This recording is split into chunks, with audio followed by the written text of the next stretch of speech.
Adelante, Alicia, con tu pregunta. Después vamos a ir pasando por los demás. Sí, Adelante, hola. Alicia. Interesante la propuesta. Les hago una pregunta técnica.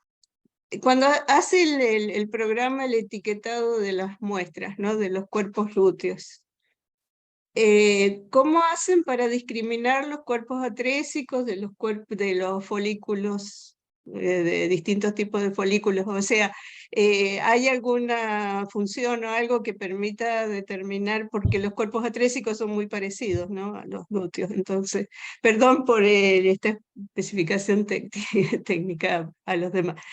Dentro del ovario, le explico a todos, hay distintos tipos de estructuras, estas estructuras así en forma esférica que hay, y entonces son distintos estadios de la maduración del ovocito, ¿no? Esta es una estructura que permite la maduración del ovocito, o sea, del que va a ser luego la maduración del óvulo, que luego va a ser ovocito y va a servir para la fecundación.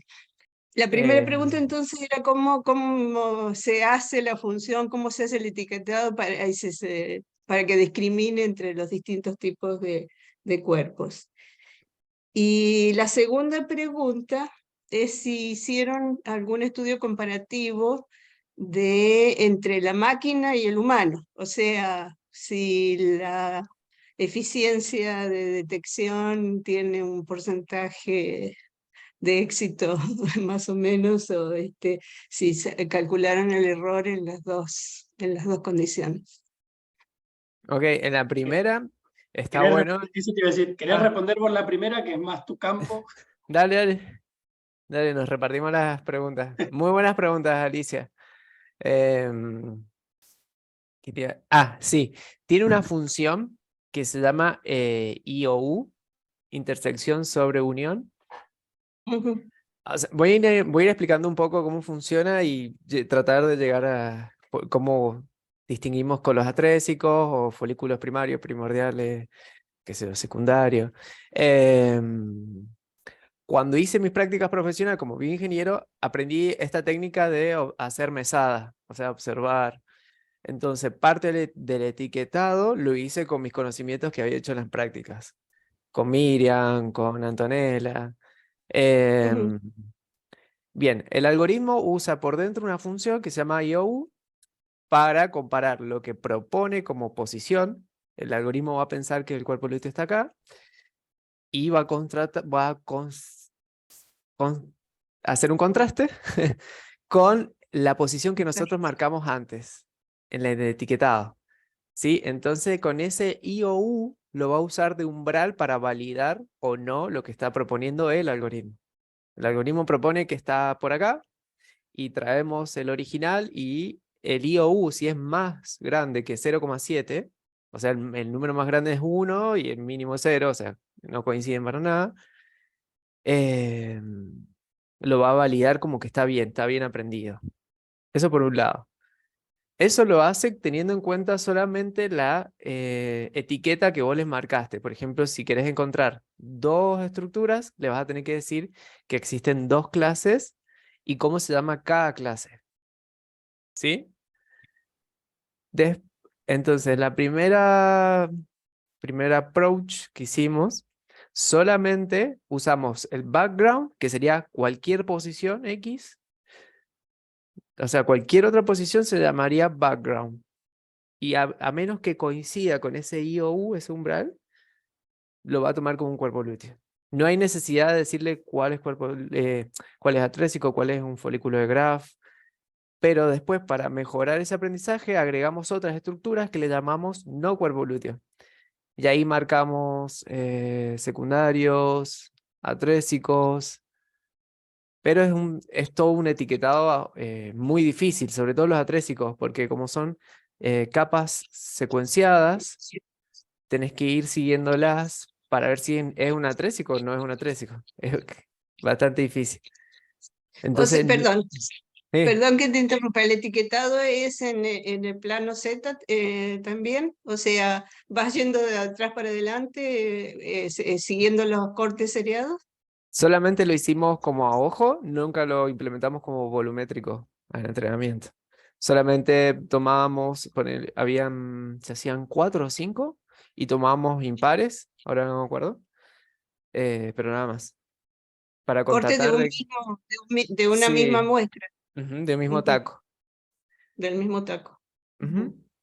Pero que ese prototipo con otras estructuras quedó en beta, nunca lo implementamos. Uy. Así que no sé si respondí mucho a tu pregunta. Sí, tendría unas cuantas más, pero Dale, dejémoslo, sí. dejémoslo ahí.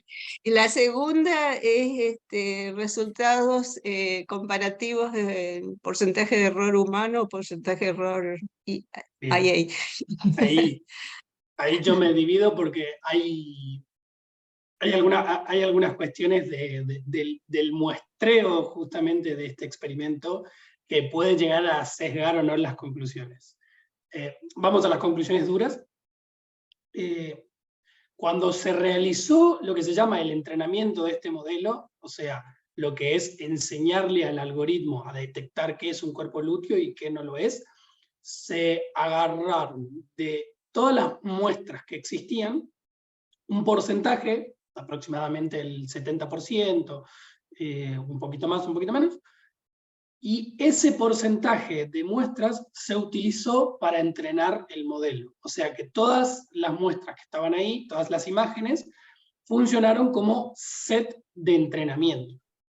Una vez que se realizó ese set de entrenamiento, que se fueron haciendo algunas correcciones, más que nada desde el punto de vista del dimensionamiento y revisando los etiquetados, se llegó a más o menos una efectividad creo que estábamos por encima del 90%, pero esa efectividad es propia del entrenamiento del modelo, no es contrastado con imágenes nuevas.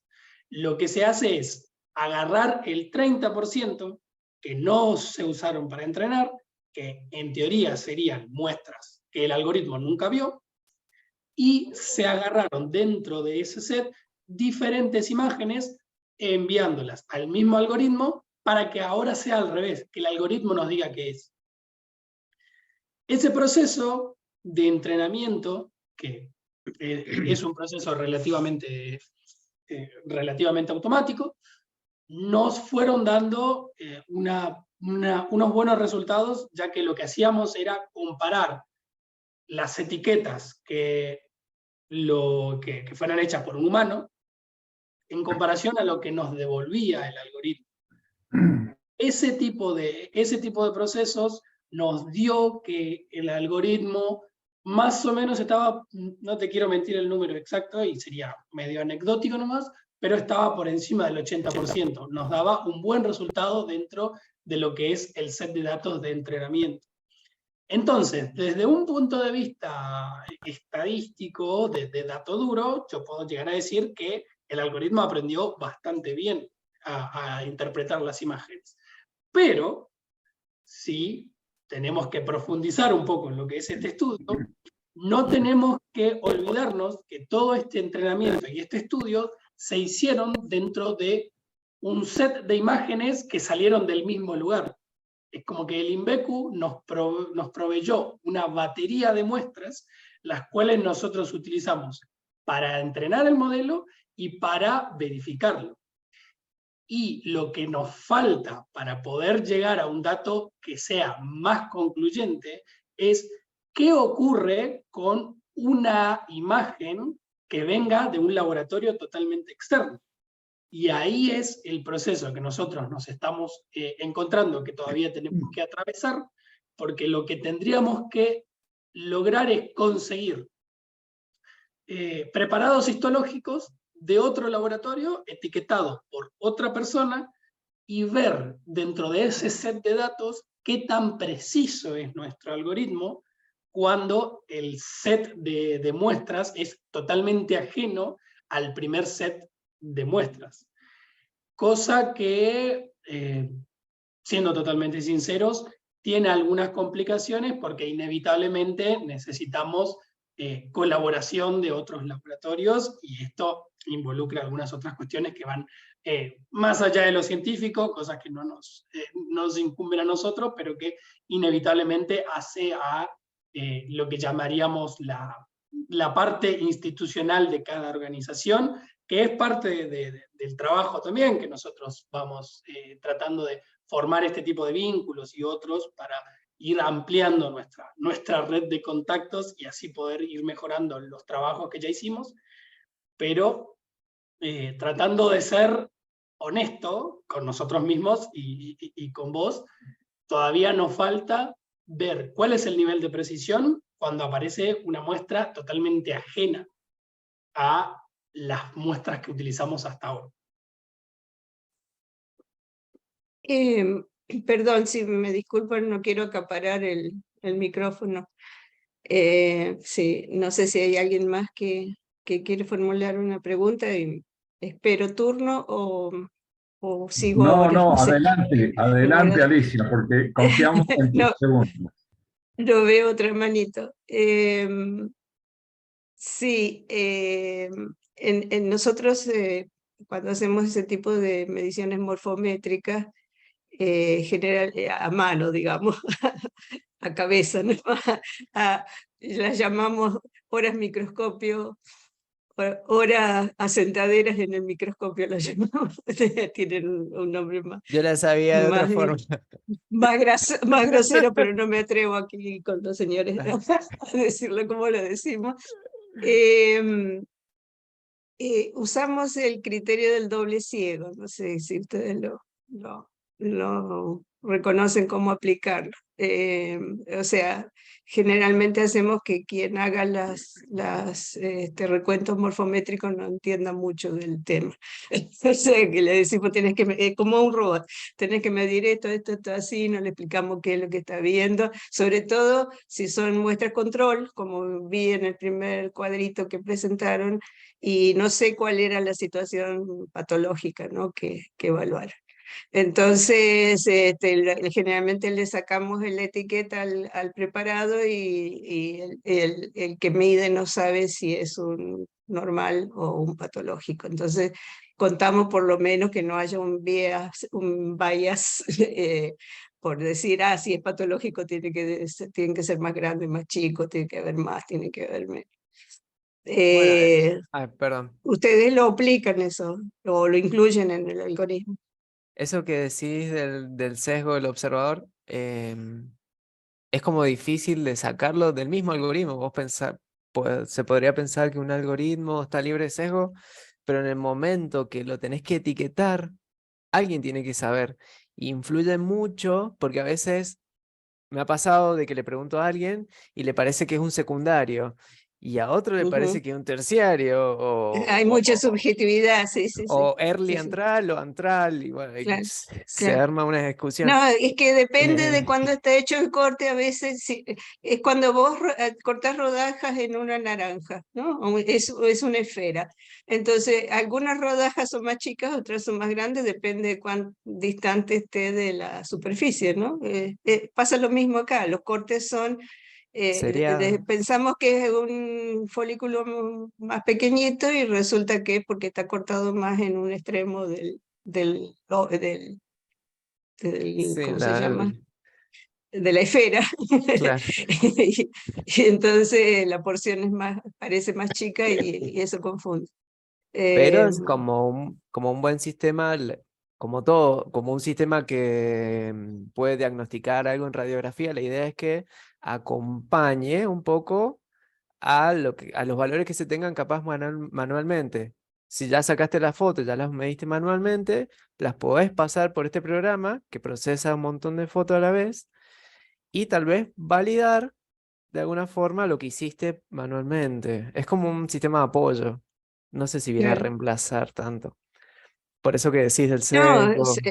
lo veo súper útil porque yo he hecho mucha morfometría y, con microscopio y realmente, además de cansar, uno no tiene la certeza de que está trabajando con precisión. Entonces, Ujú, se necesita un apoyo más robótico que ayude a tomar decisiones, ¿no?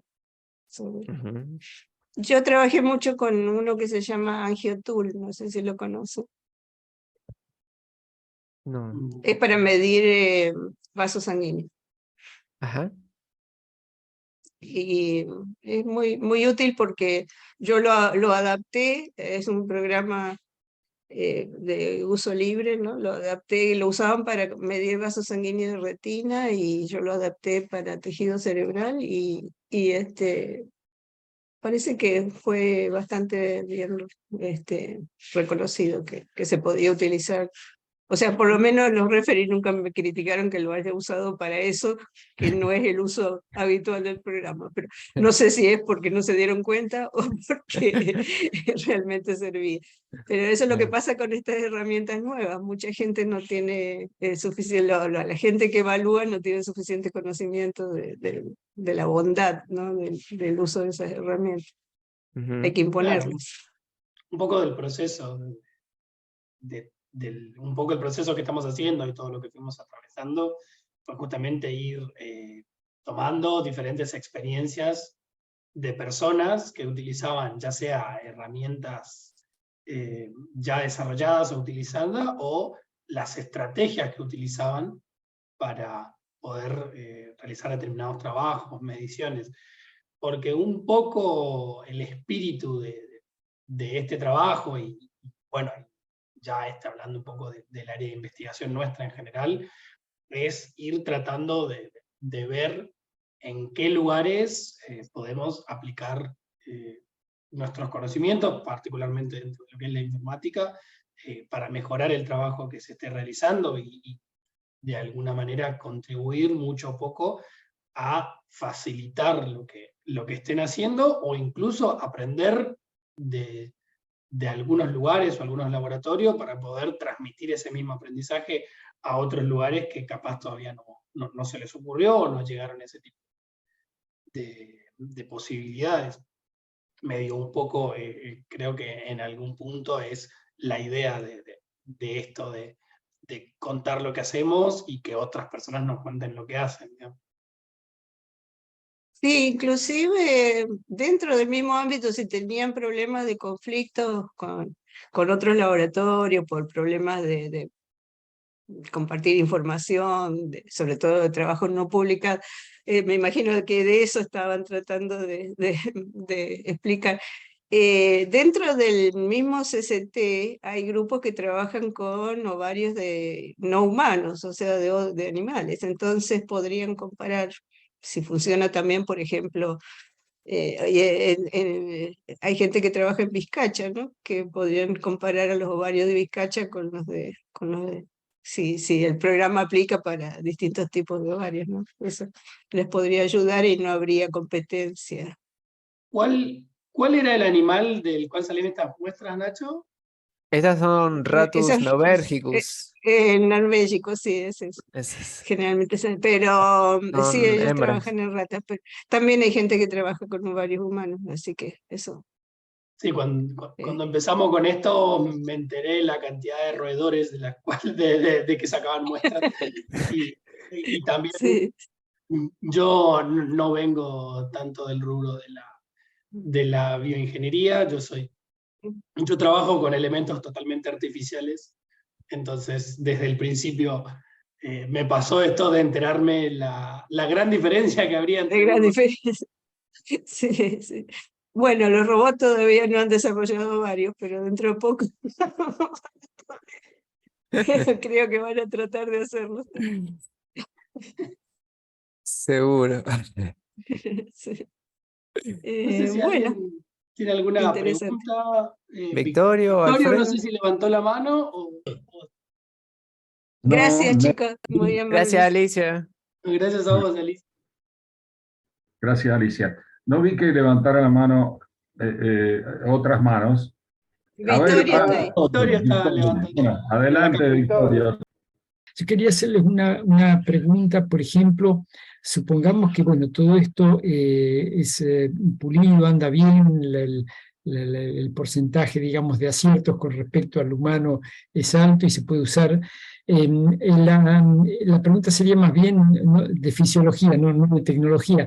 la configuración, existencia y magnitud de los cuerpos lúteos, en este caso, de por sí ya configura una patología, o podría, digamos, a lo mejor usarse esto para poder contrastar, sí, ahora con bases de datos más universales, en función de la conformación de estos cuerpos que ustedes están encontrando, ver qué tipos de patologías se encuentran. Supongo que una fase posterior podría ser eso, ¿no? De poder consultar en bases de datos donde aparecen tal densidad, etcétera, configuración, tamaño, etcétera, de cuerpos lúteos, suele pasar tales y tales cosas que configuran una patología, algún diagnóstico o pronóstico, ¿no? Podría ser un tipo de continuación de esto. Sí, claro. Sabes, Victorio, hay un paper que está muy bueno que es de toxicología de ovarios que utilizan una técnica igual, porque es object detection. No me acuerdo bien cómo la desarrollaron, pero la idea es que a través del conteo y la medición de los cuerpos lúteos pueden saber si el ovario está teniendo una cierta toxicidad. No me acuerdo con qué, si es un fármaco o qué. Pero a través de esas dos estadísticas, si se quiere, se puede saber eso.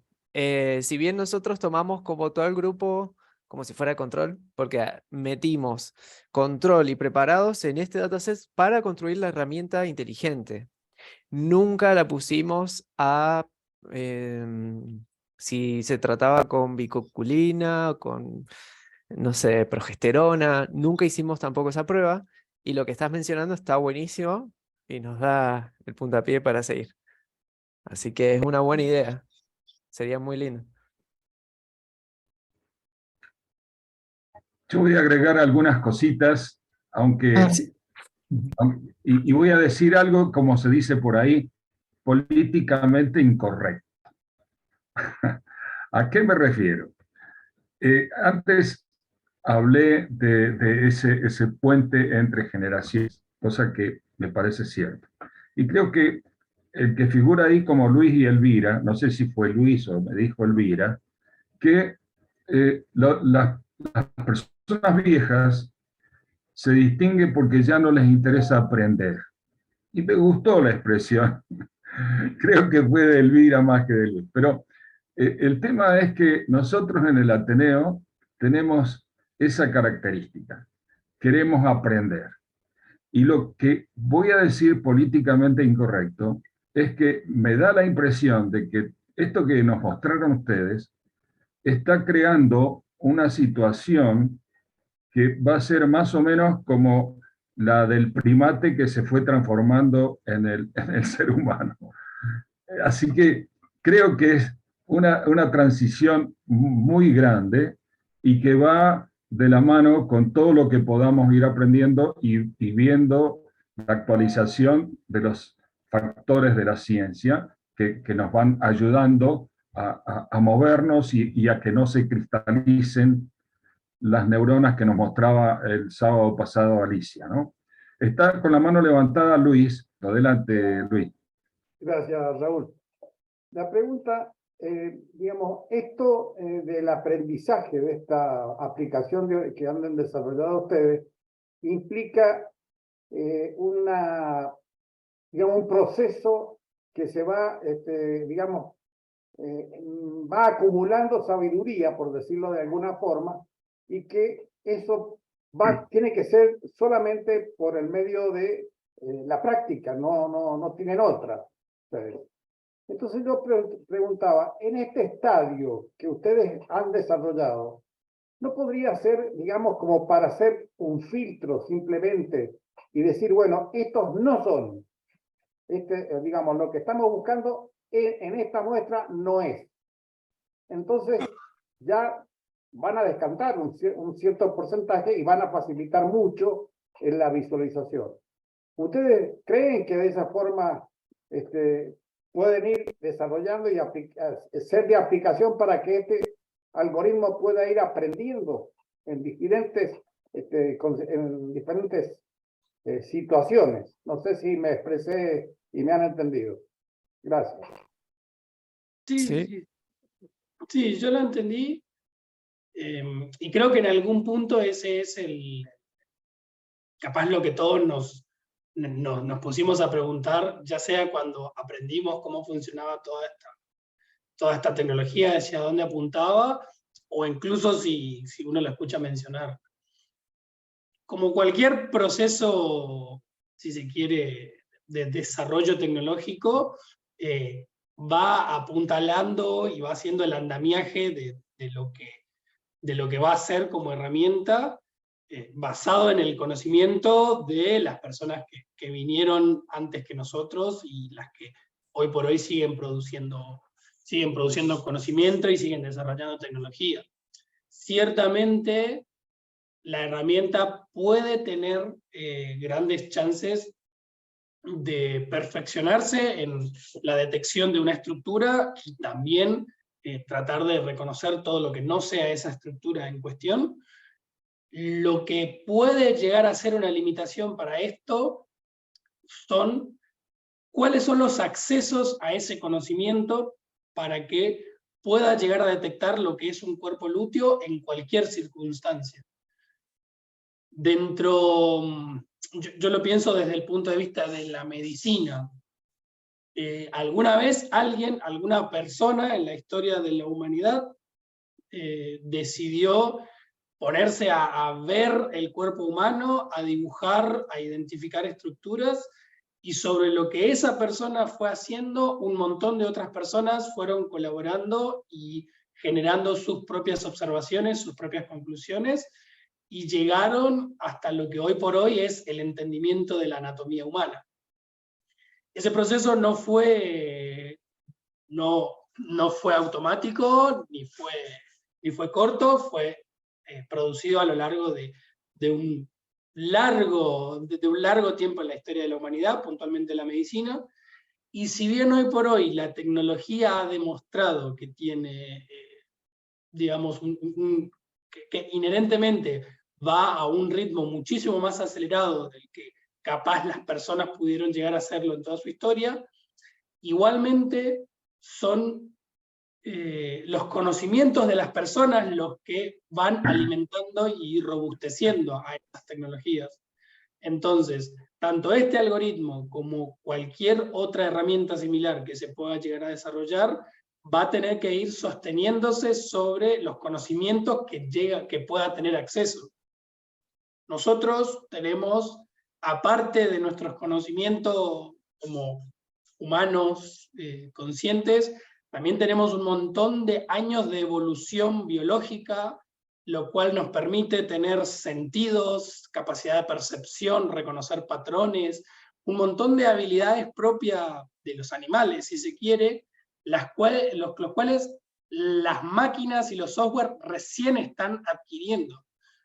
Entonces, probablemente no necesiten millones de años como nosotros para saber la diferencia entre un redondo y un cuadrado, pero sí eventualmente van a tener que aprenderlo, y hasta que lo puedan aprender y poder generalizar esos círculos y esos cuadrados, todavía queda un tirón largo, digamos, porque hoy por hoy las máquinas pueden reconocer lo que nosotros le decimos, y provoca inevitablemente que nosotros tengamos que reconocer todas las situaciones posibles y enseñárselas antes de que la máquina pueda hacerlo sola, digamos. Capaz es un poco más filosófico lo que estoy planteando, pero en algún punto, mientras se tenga acceso al conocimiento y se pueda enseñarle eso a una herramienta, a un software, esta herramienta podrá ir optimizándose, mejorando y ampliándose, pero como a nosotros nos pasa, como laboratorio de investigación, a veces el acceso al conocimiento de alguna manera está limitado por un montón de condiciones que van más allá del saber, digamos, sino de capacidad, recursos, y hasta incluso nosotros mismos no podemos abarcar todos los campos para poder perfeccionar una sola herramienta, sin tener muy en claro hasta qué punto ese perfeccionamiento va a contribuir en algún punto a lo que nosotros estamos intentando.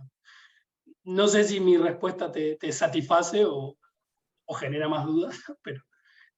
No, está muy bien. Y de paso los felicito por el entusiasmo y el conocimiento. Mira, eso nos pone muy orgullosos, no solamente al Ateneo, sino a la provincia, a Mendoza, con gente, digamos, del nivel de ustedes. Levantó la mano Tato Salaza.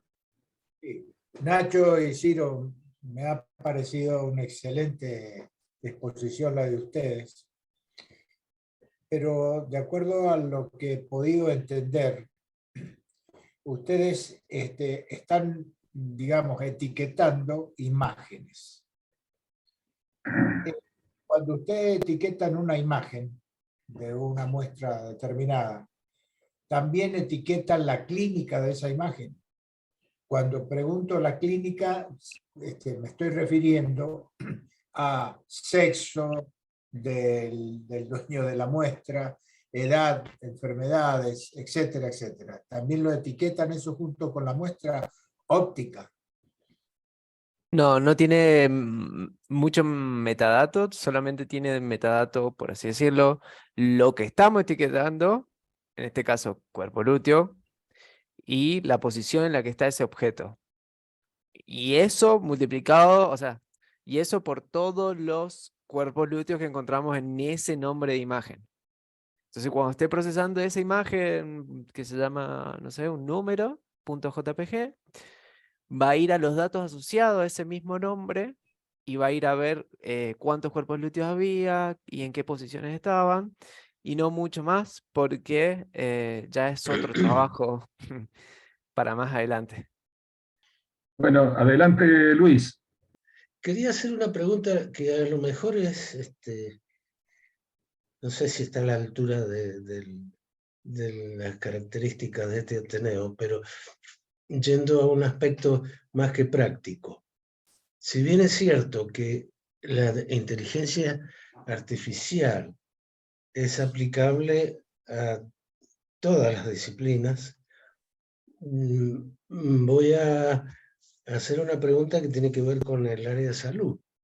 Por ejemplo, ya que ustedes han hablado algunos temas que tienen que ver con la salud, yo quería hacer la pregunta, si se ha hecho algún tipo de comparación entre, por ejemplo, al estar analizando un cuerpo de una persona viva, para diagnosticar, si se ha hecho algún tipo de comparación entre un diagnóstico humano o junto con el diagnóstico que pueda surgir de la inteligencia artificial a través del trabajo que ustedes han enunciado. Y si eso se ha podido hacer, ese tipo de comparación, ¿cómo ha sido el resultado? Se hizo una pequeña comparación, muy pequeña, literal, de 5 preparados que se comparó los datos obtenidos manualmente en tablas de Excel y las métricas con un programa que no me acuerdo ahora cómo se llamaba, que te hacía el cálculo estadístico, versus lo que nos daba nuestro programa. Y en esa primera etapa, que fue de las primeras, nos daba una exactitud, que era la métrica, aproximadamente del 80 al 82%. Pero era una prueba súper chiquitita porque eran 5 preparados. Es como... no hay mucho para comparar, es una muestra mínima. Y nada más. Esa fue nuestra prueba comparando, ¿no? Dale. También agrego un poco ahí que todo lo que respecta a ensayos, sobre todo si son ensayos experimentales en personas, inevitablemente están acompañados de un montón de cuestiones capaz un poco más complejas que la tecnología en sí misma, y eso dificulta un poco lo que son realizar investigaciones de ese estilo, si no son entidades de alguna manera autorizadas que ya hayan pasado por algún proceso de normalización para realizar ese tipo de estudios. que en algún punto está bueno porque genera como algunas capas de seguridad al momento de que alguien se ponga a realizar algún tipo de experimento, por más mínimo que sea, sobre lo que son muestras de personas o personas mismas, digamos. Existen artículos publicados sobre diferentes investigaciones en lo que es el ámbito de la medicina directamente con humanos, pero la realidad es que, como decía, trae aparejado un montón de otras complicaciones que seguramente alguien que esté más metido en ese ámbito puede llegar a listarlas y explicarlas una por una.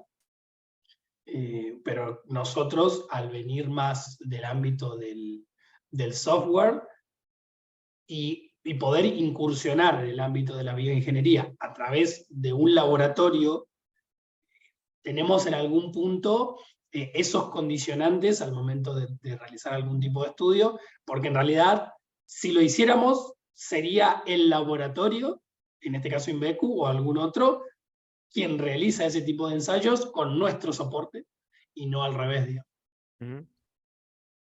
Claro que la prueba que yo nombré era con ratas, por las dudas. No humanos. No era Capaz con que humanos. se interpretó mal. A ver, Miguel, si te podemos escuchar. Y bueno, ya que son dos, tengo dos preguntas. Una, yo realmente tengo alguna cercanía con gente de bioingeniería aquí en la Universidad de Tucumán desde hace mucho tiempo. De hecho, tengo algunos alumnos todos los años de ingeniería biomédica, que es del departamento de bioingeniería. Y siempre, hace muchos años, imagínense que yo tengo muchos, ya escucho hablar del procesamiento de imágenes médicas. Mi pregunta es, del procesamiento clásico que viene desde hace muchísimos años, ¿cuál es la revolución que introduce la inteligencia artificial en ese procesamiento de imagen? Para ustedes, ¿qué es lo que hizo un clic y cambió la historia? Digamos.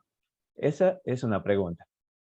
Y la otra, meramente económica y pragmática, todo lo que utilizan de herramientas virtuales son gratis y de uso libre, las herramientas que utilizaron, o algunas son pagas. Y si son gratis y de uso libre, ¿es todo lo que necesitan o sería bueno tener plata y pagar herramientas más específicas?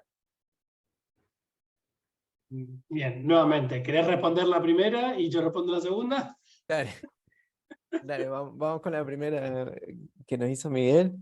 Está buenísima porque es la forma en la que entramos en el Machine Learning. Es como que nosotros explicamos que entramos en Machine Learning como así, pateando la puerta para la problemática. Pero en realidad es que empezamos con el procesamiento de imagen clásico.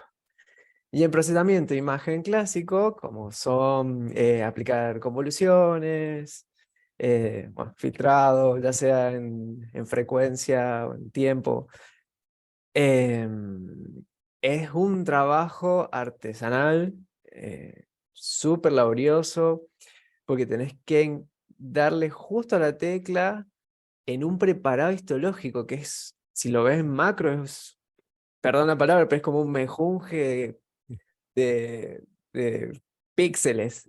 En cambio, la inteligencia artificial te permite que los filtros los ajusta la misma inteligencia. Como que le das la imagen y le decís, tomá, armate tus filtros para detectar solo esto. Entonces la inteligencia artificial va a ir procesando, va a armar las matrices de los filtros que le va a aplicar por convolución, específico para la tarea que nosotros estamos pidiendo, que encuentre. Perdón, Entonces, ¿y va ensayando sí. filtros y probando y descartando? Exacto, la primera vez que le pasas una imagen que no aprendió nada, los hace de forma random. Supongamos que una matriz de 3×3 va a posicionar números, va a generar esa matriz de datos estandarizados, randomizados. Y en base a eso va a ir sugiriendo. La primera vez va a decir, ah, ya acá hay un cuerpo lúteo, y, no sé, en el borde que no hay nada. Y bueno, no, fíjate que está acá. Ah, bueno, entonces empieza a cambiar los filtros hasta que se vuelve un experto en encontrar cuerpos glúteos. Entonces eso es lo que lo hace maravilloso, si se quiere. Claro. O sea, me encanta tu pregunta porque es súper importante las redes convolucionales para eso, que es sobre todo lo que está detrás del sistema inteligente. Así que, bien. Y respecto a la segunda pregunta, yo creo que la respuesta sería sí, pero. Sí, todo lo que utilizamos es propio de lo que se conoce como el software libre. Son diferentes herramientas y programas y tecnologías implementadas por un montón de comunidades a lo largo del mundo que están constantemente generando nuevo conocimiento y divulgándolo de manera completamente gratuita, lo cual hace que el uso de estas herramientas no solamente sea gratis desde el punto de vista económico, sino que constantemente se esté perfeccionando y evolucionando. Es así que al aprovechar nosotros, de alguna manera, ese tipo de herramientas, nosotros estamos contribuyendo a que esas herramientas se mejoren sin que haya un intermediario económico al momento de realizarlo. Y con todo ese conocimiento divulgado y perfectamente accesible, es suficiente para ir aprendiendo y perfeccionando ya sea esta herramienta o herramientas similares que puedan llegar a contribuir a investigaciones, trabajos y proyectos.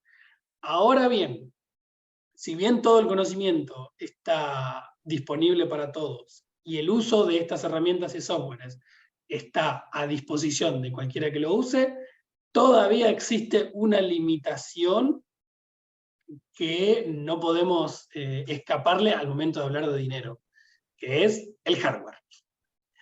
El hardware necesario para realizar los procedimientos, los procesamientos y todo aquello que se necesita para ese poder de cómputo, inevitablemente todavía hay que comprarlo.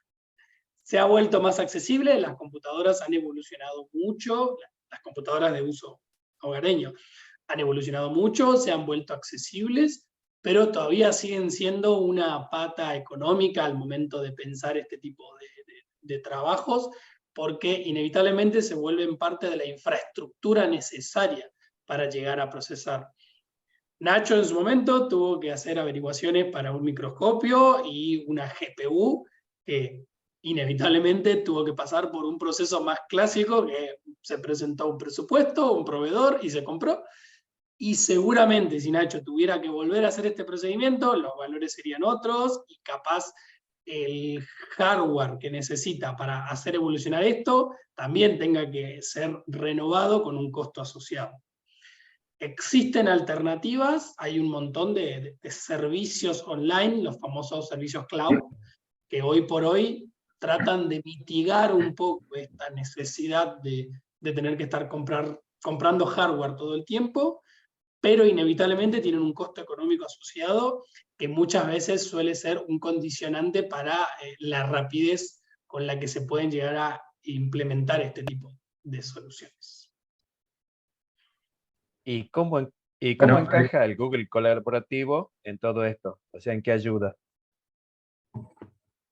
Es una buena, el Google colaborativo, el Google Collaborator. ¿Es libre? ¿Es gratis? Es gratuito. No es, desde lo conceptual no sería software libre, porque es propiedad de Google y, Claro. y son ellos quienes lo mantienen, pero no hay un costo económico asociado. Tiene las limitaciones que provee el mismo Google, que seguramente cuando empecemos a complejizar cosas ya no va a ser tan performante, pero en una primera aproximación, y por lo menos dentro de los algoritmos que nosotros fuimos implementando, ha sido una buena herramienta y un buen acompañamiento, por lo menos al inicio, cuando empezamos a trabajar sobre capaz algoritmos acotados o más bien conocidos. Capaz en algoritmos experimentales, ahí sí estaríamos quedándonos chicos, si se quiere, porque inevitablemente Google en algún lugar del mundo seguro tiene una computadora funcionando y no va a darnos todo el procesamiento que querramos de forma tan libre, pero en principio es una buena manera de comenzar, por lo menos desde el punto de vista experimental. Muchísimas gracias, Nacho. Pregunta de Eduardo Cerdoch es, ¿puede tener relación con los filtros adaptativos? Ujú. Sí, en la primera etapa de esta metaarquitectura que se llama Faster RCNN,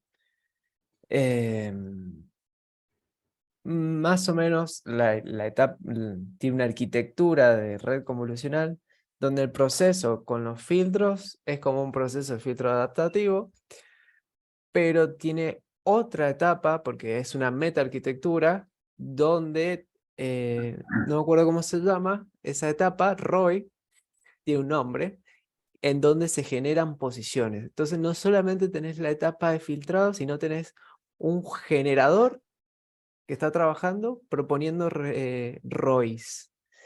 Todos esos ROI que propone se van a matchar con los que supuestamente a partir de la imagen filtrada van a quedar, no sé, un cuerpo lúquido acá, otro acá, otro acá, otro acá.